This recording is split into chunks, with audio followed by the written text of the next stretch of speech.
Hello everyone. আজ আমার পেজে যারা যারা আছো আর আমার প্রোফাইলে যারা যারা আছো, এই ভিডিওটা অবশ্যই দেখো আজকে। আর রিয়াজ মেকওভার থেকে আজকে আমার একটা শ্যুট ছিল, তো রিসেপশন ব্রাইড। তোমরা জানিও কেমন লাগলো। Hair style, sari draping, makeup সব এইচডির ওপরে হয়েছে আজকে। ফুল মেকওভারটা এইচডি করা হয়েছে। শাড়ি আট পৌড়ে করে, যেমন তোমরা মানে বাঙালি শাড়ি পরানো হয়। তোমরা জানিও কেমন হয়েছে,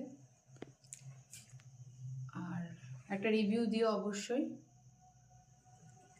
হ্যাঁ, আমি রিয়াদির কাছে এই first time as a model হিসাবে সাজলাম, তো আমার খুব ভালো লেগেছে আর লুকটা খুব পছন্দ হয়েছে। আর ওর গলা খারাপ বলে কেউ কিছু মনে করো না, একটু শুনে নিও ভালো করে, পারলে হেডফোন লাগিয়ে নিও। তো এটা ও রিভিউটা দিল, ফার্স্ট টাইম ও সেজেছে আমার কাছে। তো জানিও কেমন হয়েছে, কমেন্ট লাইক করুন, আর থ্যাংক ইউ।